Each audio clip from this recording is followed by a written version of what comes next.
Welcome you all to my class on in HSC English first paper. Dear students, in today's class I will discuss lesson 1 of unit 2. Now in the previous classes I discussed different lessons of unit 1. Now the title of unit 2 is greatest scientific achievements. So you can easily guess from the title of the unit that this unit will be focused on different types of scientific achievements of the basically of the last century. And this unit has got 4 lessons, and the title of the first lesson is some of the greatest scientific achievements of the last 50 years. And what about the achievements of the last 50 years? Definitely we will discuss, I will explain cell phone, which is widely known as mobile phone, you all know. And there is internet, there is a paragraph on internet, passage on internet. In this lesson you will also have, apart from internet, you will have the artificial heart, and you will also have satellite, you will have ideas about internet. So you can guess, you can understand that this lesson will discuss, basically this lesson is focused on different types of major scientific inventions, incredible scientific inventions of the last century. Now dear students, what I want to share with you that we are reading the lessons, we are explaining the lessons so that you can understand the lessons clearly. But one thing you must remember, that these lessons will be selected, passages from these lessons. Sometimes the lesson, the entire lesson is selected as a passage, and sometimes a part of the lesson is selected as a passage. This passage is selected for question answer exercise, for multiple choice exercise, or passages can be selected for summary writing or flowchart writing. So when you will read different lessons, you will develop the ideas how to write summary and how to write flowchart and how to write question answers and how to write multiple choice questions as well. Now this particular lesson is very important for paragraph writing. You have paragraph writing in first paper, and in the previous class I said that basically in first paper paragraph writing, the paragraphs which we select for the examination, they are related to the lessons that we are explaining. That means the lessons we will have in different units. So when I will explain this lesson, and when I will explain internet, when I will explain cell phone, when I will explain the artificial heart, and when these things will be discussed in the lesson, remember one thing, that I will discuss these issues, these scientific achievements or inventions in such a way so that they can be helpful for you when you will be asked to write a paragraph on internet, when you will be asked to write a paragraph on cell phone. Now this is the most important issue on this particular lesson. Now when we will read the lesson, when I will explain the lesson, so apart from question answer exercise, apart from multiple choice exercise, apart from summary writing, you have to remember that there is flowchart writing as well. And finally this particular lesson is very important for, as I said, for paragraph writing as well, because there are different scientific achievements over here which are often or frequently selected for paragraph writing. So now let's go to our lesson and let's read it attentively so that we can develop ideas about different major scientific achievements of the last century. And I said that these major inventions will be very helpful for you for paragraph writing. So let's start the lesson. Okay, dear students, now we are starting the lesson. Lesson 1, I have already mentioned the title of the lesson of Unit 2. The title of the unit is Greatest Scientific Achievements, and the title of the lesson is Some of the Greatest Scientific Achievements of the Last 50 Years. I have said that there are 4 lessons in this unit, in Unit 2, and we are starting lesson number 1. So in these lessons, what we will see the most important scientific inventions and achievements that we witnessed in the last century basically. Now as usual, we see that there is warm-up activity, and in this warm-up activity what it says, discuss the following questions in pairs. Now you will discuss with your friend, with your classmate. You can discuss if there is any opportunity, then you can discuss with your friend. Now, what advantages has technology brought to everyday life? Now, this is the first warm-up activity you will discuss with your friend. Now, what you can say or what you can expect from your friend, that your friend will focus on the advantages that technology has brought to everyday life. Obviously, over the last couple of decades, so in the last century, technology has brought about significant changes in our lifestyle, and here you will discuss the advantages that technology has brought to our everyday life.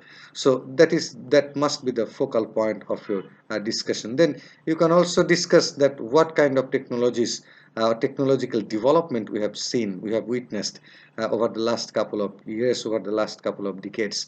So that's how you can discuss with your classmate, with your friend. So what is the goal, or what is the output of this sort of discussion? That once you start discussing with your friend on this sort of issue, then your idea about the technological development, your idea about the achievement of modern science will be much clearer. Now, what about the second idea? How do science and technology make life better?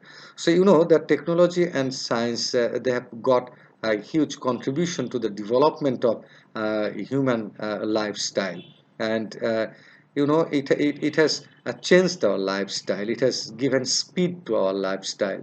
So in over here you will discuss the kind of that how your life has become better than the lifestyle our forefathers led in the past, or even we led in the past, or how gradually our lifestyle is changing and how it is becoming better, if you think so.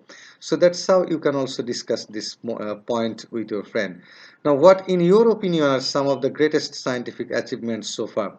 So obviously this unit, this lesson is going to tell you, going to give you some ideas about some of the major scientific achievements that we witnessed, but still it is giving you a kind of opportunity to have a preliminary discussion with your classmate before going to the lesson formally.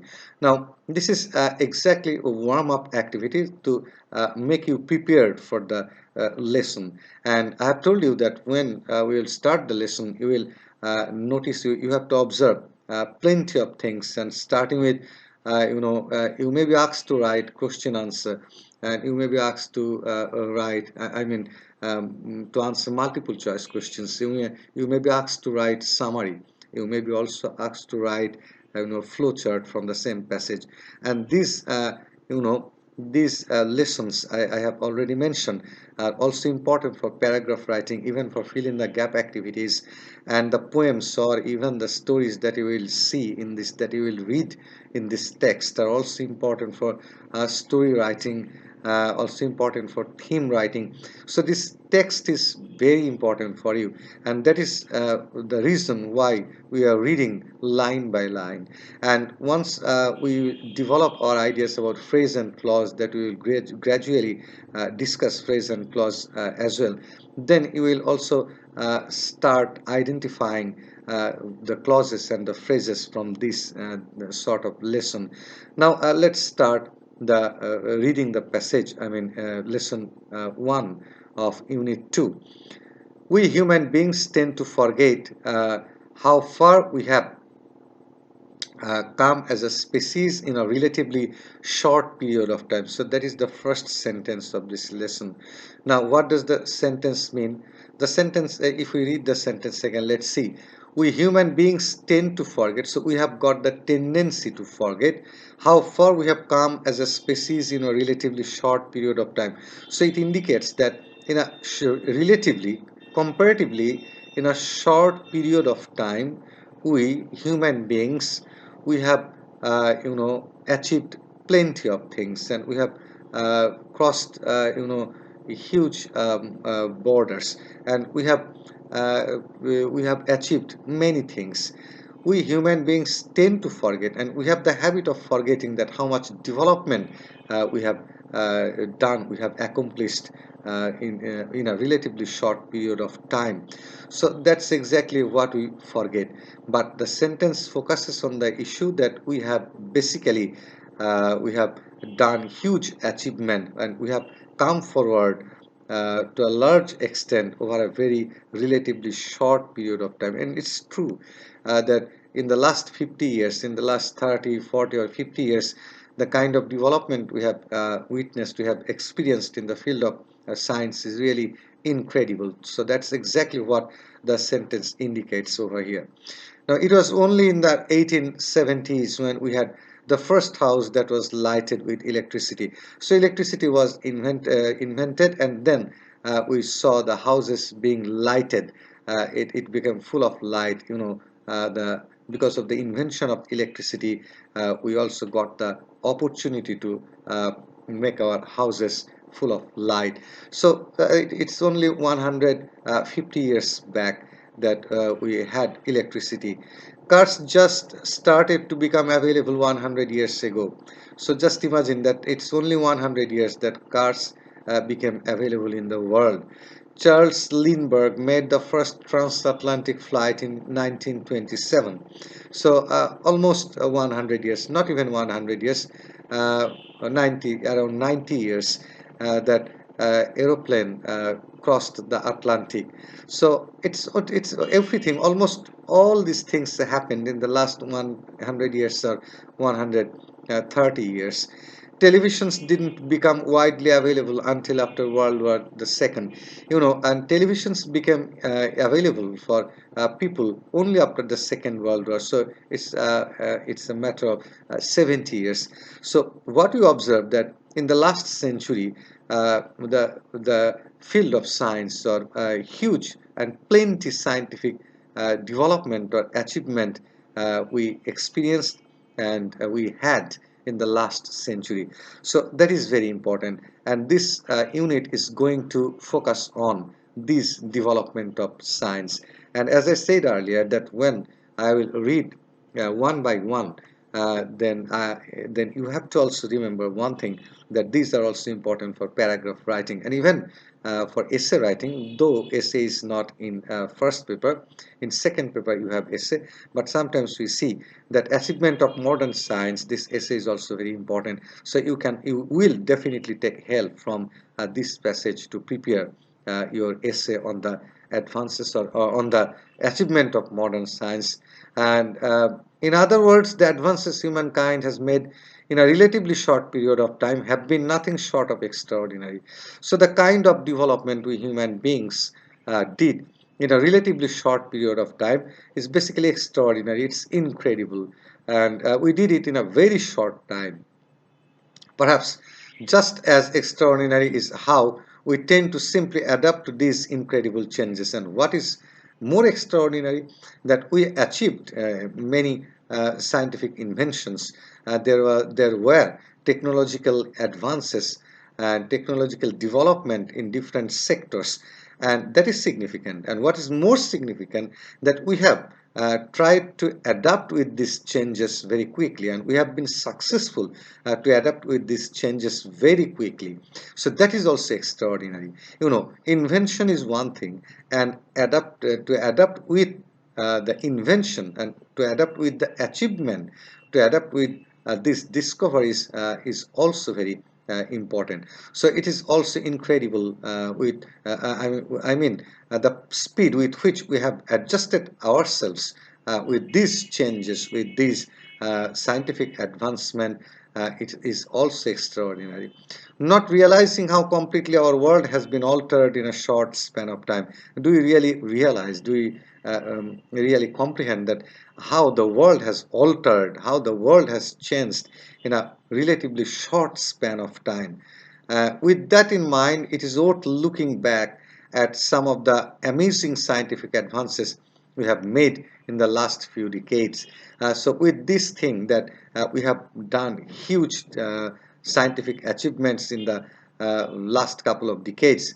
So with these things in mind, we have to it is worth looking back at some of the amazing scientific advances. So we will look at some scientific advances now, and with that in mind, with what in mind? With the speed, with the changes, with the development of modern science, keeping this incredible change, we have to start reading these things. The artificial heart, the first one. Now, there is nothing, it's an extraordinary invention. It was an extraordinary invention. There is nothing that piques the interest of a human being quite as much as the prospect of living a longer life. So, what is the most interesting part of a man's desire? Every person desires to stay in this world for a long time, to have a longer life. So that is exactly what has been meant in the first sentence. There is nothing that piques, that means attracts the interest of a human being quite as much as the prospect of living a longer life. So that is the most interesting part. That is the most attractive part for a man, that she wants to stay for a longer period of time in this world. So implanting a person with an artificial heart in 1982 was an extraordinary step towards increasing the human lifespan. So what we see, that implanting a person with an artificial heart, so artificial heart was invented in 1982, and it was an extraordinary step towards increasing the human lifespan. Before the invention of this artificial heart, human beings, I mean the lifespan of human beings was curtailed in many cases because of not having artificial heart. And a Seattle-based dentist, Dr. Barney Clark, was the first person implanted with the Jarvik 7. So who was the first person on whom this experiment was made, or this invention was implemented? His name was Dr. Barney Clark, and he was a dentist. He himself was a doctor. So he was the first person on whom this experiment was done. And he was in Seattle, was the first person implanted with the Jarvik 7. And the name of the heart was Jarvik 7. Why the name of the heart was Jarvik 7, we will see. An artificial heart intended to last a lifetime, and this heart was implanted in this person with the intention of with the intention of giving him a long lifespan. The Jarvik 7 artificial heart was designed by Robert Jarvik, and who designed this heart? His name was Robert Jarvik, and according to his name, the name of the heart was Jarvik 7. So the person, the man who designed this artificial heart, his name was Robert Jarvik, and the person on whom this experiment was first done was Dr. Barney Clark. Remember this. Though the patient survived 112 days, it was a huge step towards the development of heart transplant surgery. So, you can ask one thing, that only this person survived only 112 days. So what is the achievement of this invention? Okay, so after implanting this artificial heart, this person survived for 112 days. So it was itself a landmark of this invention, and this paved the way for further development in the technology. Now, one day, more advanced versions of artificial organs will likely allow us to live much longer and more productive lives. Now, the way we got artificial heart, it is here is an expectation in this passage that there will be other artificial organs like kidney, lungs, and other important liver organs, artificial organs, will be invented one day, by means of which we will have a more productive and more longer life. So it's an expectation. When we get there, we will owe a lot to Robert Jarvik's artificial heart. And when we will reach that, or we will invent those artificial organs, then we will definitely express our gratitude to Mr. Jarvik, because of his invention of artificial heart. So this passage is this part of the passage is about artificial heart, and we have noticed that when artificial heart was invented, and on whom it was first the experiment was first made, not and the who was the inventor of this artificial heart, and this invention of artificial heart also inspired other scientists to invent other artificial organs as well, the process of which is probably going on. Remember this, and let's go to another issue. Cell phones. You all know cell phones are widely known as mobile phones. So phones have been around since the late 1800s. Now this is very important, that but cell phones made their appearance only in the 1990s. So after a long time of the invention of land phones, cell phones came into being, and it only came into being in 1990s, only 30 years back.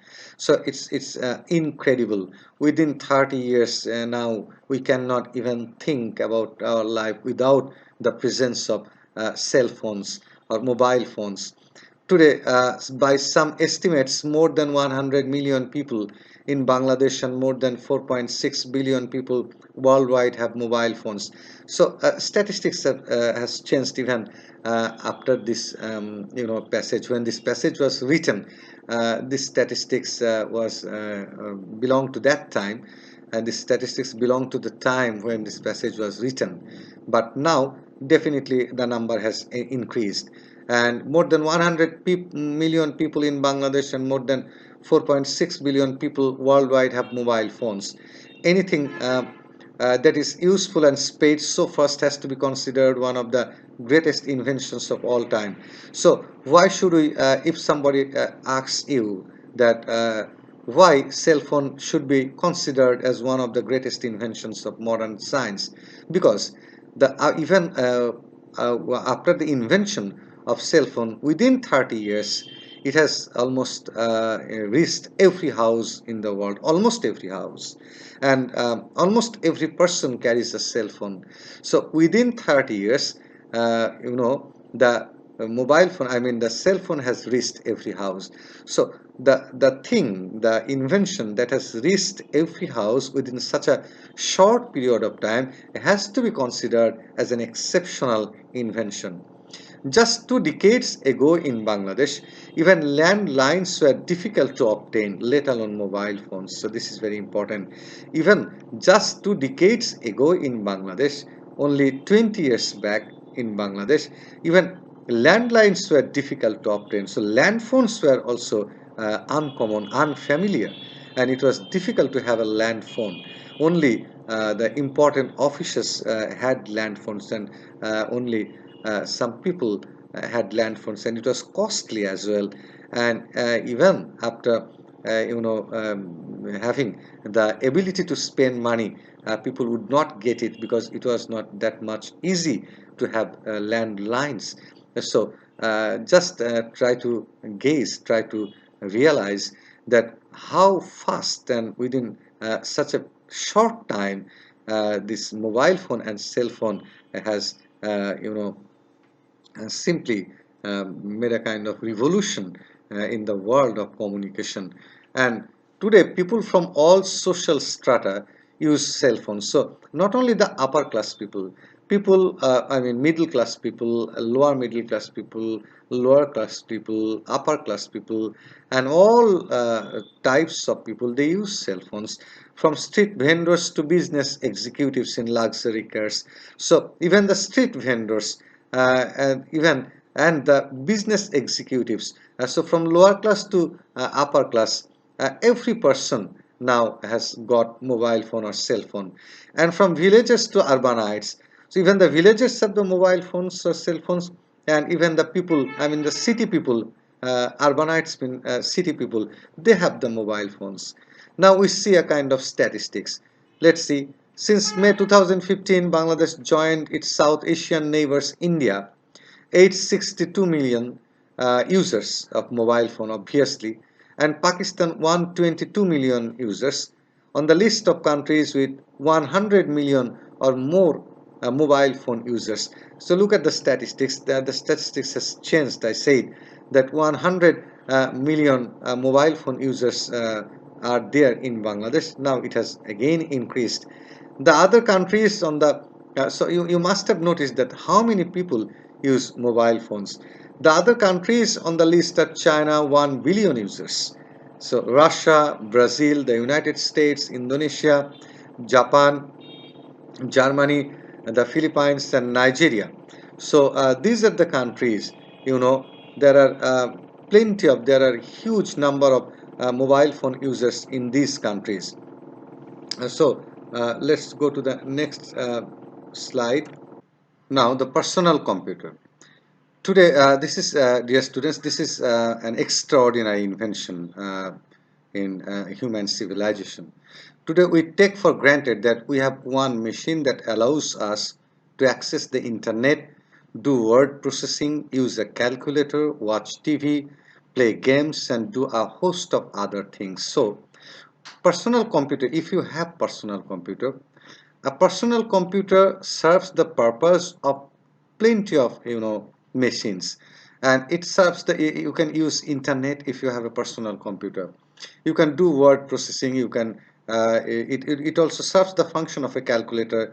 You can also watch TV and play games and host of other things. Means this sort of other things can also be done in personal computer. So if you have got a computer, then you have got the whole world with you. So a computer serves the purpose of many machines. A computer is basically alternative to many machines. But the personal computer only became available to consumers in 1974.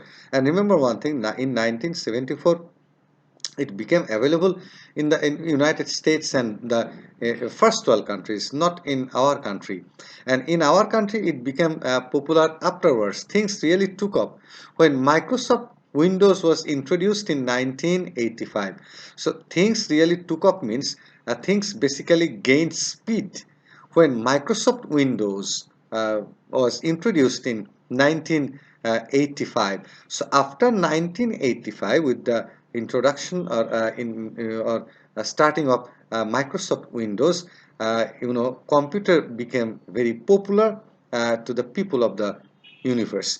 And it's good that it was, since without the prevalence of personal computers, the internet would not have had nearly as big an impact as it has ever since. And if there would be no personal computer, then the influence or impact of internet would not have been so much solid. As we see the presence of internet, now we cannot think about life without the presence of internet.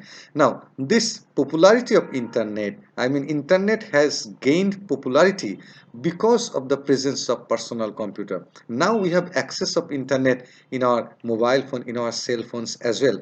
But at first, this use of internet was popular to those people who had personal computer. Now gradually, when we got smartphones, then we also started having internet connection and internet access in our cell phones as well. But the presence of personal computer basically made internet popular in the world. And now the first communication satellite, it is also important. We know that satellite is very important for transmission of different valuable things, like we will read over here what are the things, what are the issues that can be transmitted, or through using satellite channels. So by the word, by the phrase satellite channels, you can also gauge that what does satellite channel mean, or what is the function of satellite in helping telecast the satellite issues. People on earth may take for granted today's high-tech world of cell phones, GPS, and the satellites high above the planet that make instant communication possible. So your cell phones, the cell phones also use the technology of satellite. GPS also uses the technology of satellite. And this communication, the way we are communicating, things are being transmitted from this part of the world to the other part of the world with the help of satellite. So satellite, the invention of satellite is also very important in our life. But it all began 50 years ago with one giant space balloon, the size of the satellite it indicates. And the satellite, I mean the invention of satellite was there only 50 years back. 10 July 1962 marked the birth of satellite communications. So this is the birth, this is the date of birth of satellite communications. On this day, the Telstar satellite commenced its journey. So Telstar satellite, the first satellite, started its journey into space and became the first ever active communication satellite. And it was the first satellite, active communication satellite. It carried the first live transatlantic TV broadcasts, So now you can guess that satellite channels, what does satellite channel mean? Satellite channels mean that the broadcast or the telecast of different programs which are run using the satellite technology. So satellite is being used nowadays for the transmission of different programs, transmission of pictures, transmission of videos, transmission of everything. So that is the function of satellite. So the invention of satellite also enhanced the communication technology and transmission of data. Now, Telstar was built by a team of Bell Telephone Laboratories in USA and incorporated many innovations such as the transistor and the 3600 solar panels that powered the satellite. So who invented? It was a team at Bell Telephone Laboratories in USA. They invented it. And they incorporated many innovations such as the transistor. They used transistor even there to transmit the data. And the 3600 solar panels they also used to give supply of power to the satellite. Telstar produced 14 watts and relayed its first and non-public television pictures on 11 July 1962. So you can easily guess that it was only in 1962 when Telstar produced and relayed its first non-public television picture. The satellite could carry 600 voice calls and one black and white TV channel from an egg-shaped orbit. Now, when the first satellite, it could only carry 600 voice calls. Now you can gaze that within a second, in every second, how many voice calls are being transmitted from one place to another. You are using cell phones. Now, how many satellite channels are running in the world? And what is the function of satellite? You can easily gauge if you think about these issues. Today we use satellites for GPS, TV, radio, weather tracking, military surveillance, space exploration and global communications among other things. So these are the usefulness of satellite channels. Nowadays we are using satellites for GPS, TV, radio, weather tracking, military surveillance. Military surveillance means the military maintain a kind of vigilance. The space exploration, if you want to explore space, then you have to also use a satellite. You have to take the help of satellite and global communications among other things. So for all this purpose, satellite is being used nowadays. The moon landing, this is also important, and let's see what does it say. For thousands of years human beings had looked to the heavens and dreamed of walking on the moon. So for thousands of years people were looking at the moon and dreamed of walking on the moon. In 1969, as part of the Apollo 11 mission, the mission was known as Apollo 11 mission, Neil Armstrong became the first person to accomplish that dream. So it was Neil Armstrong who was the first person to accomplish this dream, followed only minutes later by Buzz Aldrin. Their accomplishment gave people, that means they stepped their feet on moon. At first it was Neil Armstrong and then Buzz Aldrin. Around the world the hope of future space exploration.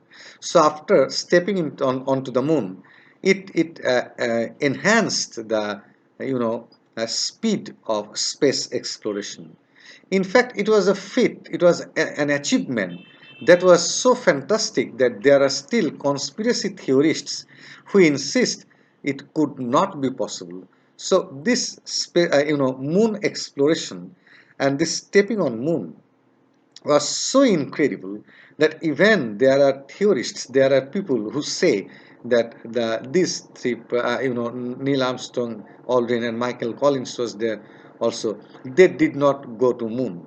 So the conspirators they say this, and there are many scientists who don't believe that they really, I mean, these three persons really went and stepped on moon.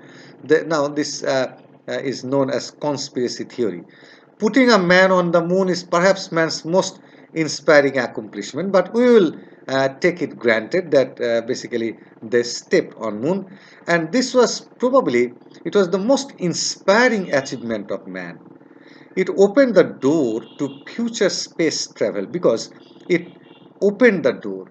People became inspired. People started gathering courage to explore the space, and led to a number of spin-off inventions, extraordinary inventions, including flame-resistant textiles used by firefighters. Now, this stepping onto moon enhanced other inventions and resulted into the invention of flame resistant textile or dresses that can resist fire, and these dresses are being used by the firefighters. Invisible braces that are invisible, that you cannot see. Improved satellite dishes. This is again the improvement of satellite, and better medical imaging. X-ray, MRI, CT scan. So what kind of changes, what kind of development we witnessed after the incident? I mean, stepping onto moon, we witnessed the textile or dress for the firefighters, braces, invisible braces that you cannot see, because if the braces can be seen, then it will be kind of ugliness. It will not be that much beautiful to look at. Improved satellite dishes, so the presence of satellite dish and better medical imaging, and I have already said MRI, then CT scan and other machines. So the moon landing was also very significant because it paved the way for further inventions. Now the internet or world wide web, this is also very important. Now the ARPANET, the first internet, the name of the first internet, ARPANET, was invented in 1969, and the public only had access to the World Wide Web starting in 1993. But in 1993, internet basically became available for human beings, I mean public. Today, just 22 years later, the web has revolutionized the dissemination of information. Now, just imagine that it is only in 1993 that internet came, or internet was available for people, and within such a short period of time it has spread to almost every door in the world, created a new multi-trillion dollar economic phenomenon, and multi-trillion dollar businesses involved with internet, played a role in revolutions. It is a kind of revolution. It's a kind of revolution, you see, and has interconnected much of the globe. And there is a kind of globalization. The people of the whole universe are interconnected. They are connected with one another. This connection was missing in the past before 1993. It has almost made it possible for people all over the planet to reach out and touch someone. So you can almost touch people. It's not basically possible to touch people who are living abroad. But if you have got the internet access, then you can communicate with your relatives, with your friends who are living abroad so closely that you feel like touching them. So this is the significance of internet. The microchip, now this term is also very popular, that there is almost in every machine there is a chip. A microchip is a set of electronic circuits on one small plate.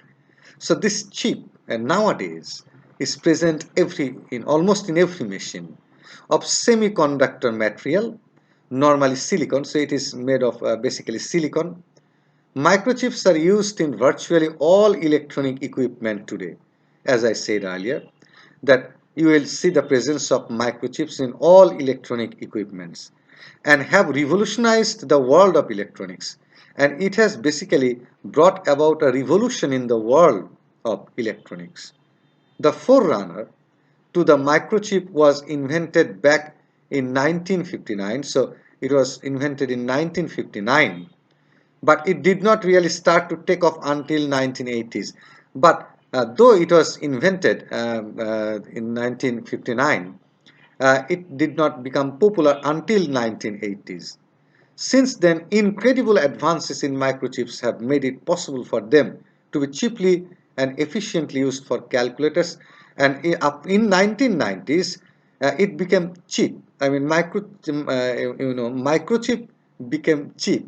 It was not that much costly in 1980s as it became popular, and it was used in calculators, personal computers, pet identification, automatic teller machines, ATM machine, satellites, pacemaker, which is used for heart, cell phones, mobile phone, and microwave ovens, among many other products. So you can simply understand, you can gaze once you look at these extraordinary, inventions and extraordinary machines, that all these machines use microchip, calculators, personal computers, pet identification, automatic teller, ATM, satellites, pacemakers, cell phones, microwave ovens, all these machines, they use, microchips. So microchip is used almost in all the important machines nowadays.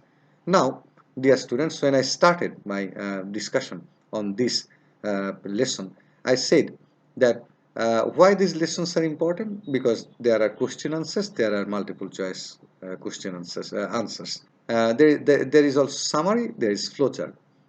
Now, after this passage, I want to share with you with some questions, and you will also try at home. I will just give you some ideas that how you can prepare the answers. Remember one thing, that each question carries 2 marks.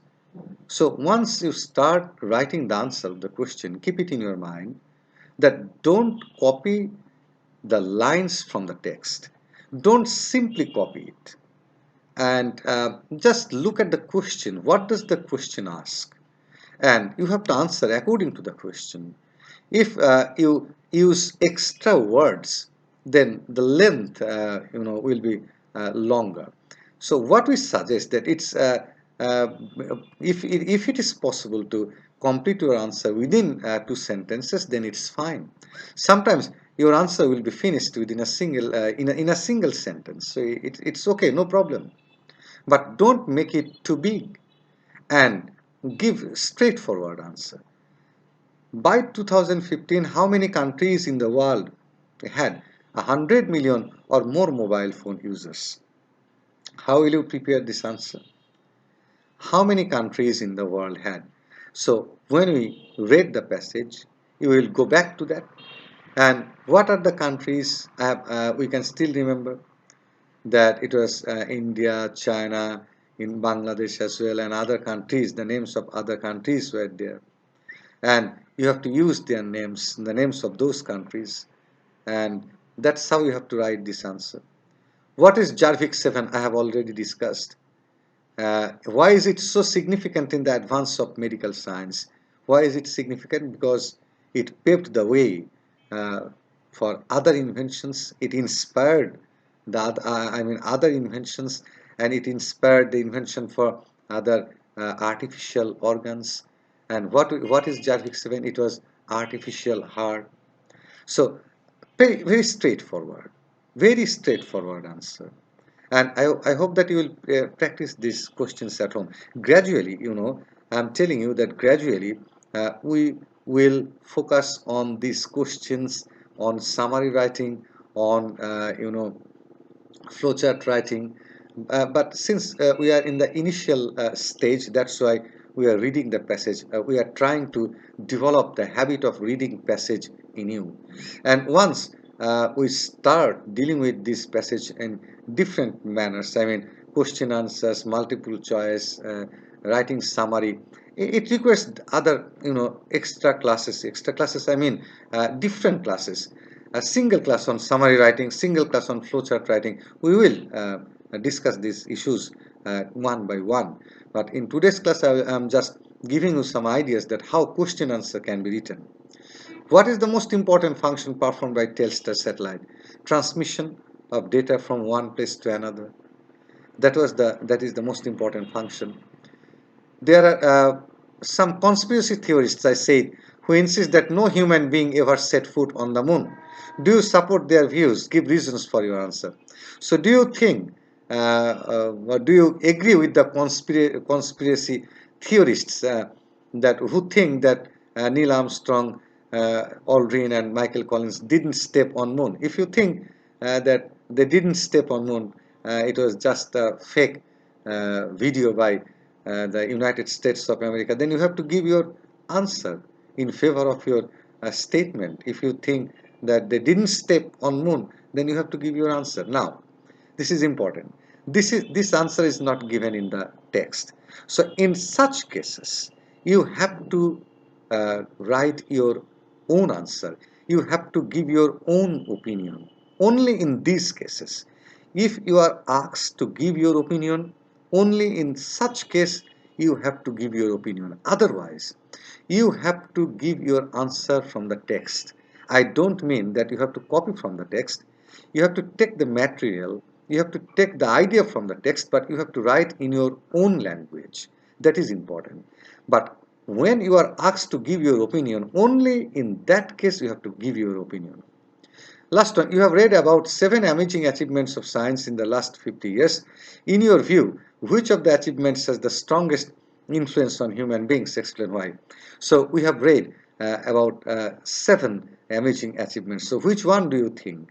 Again, you see that you have to give your own opinion. If you think the artificial heart is the most amazing one, you have to give reasons for your choice. If you think cell phone, you have to give reason for your choice.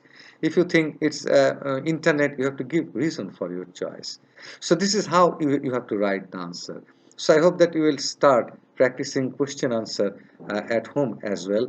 And in our next class, that gradually we will start discussing other tasks that you have to answer and which are related to passage. So I would like to say that you will stay safe at home. Until my next class, I would like to tell you goodbye. Thank you very much. Stay safe.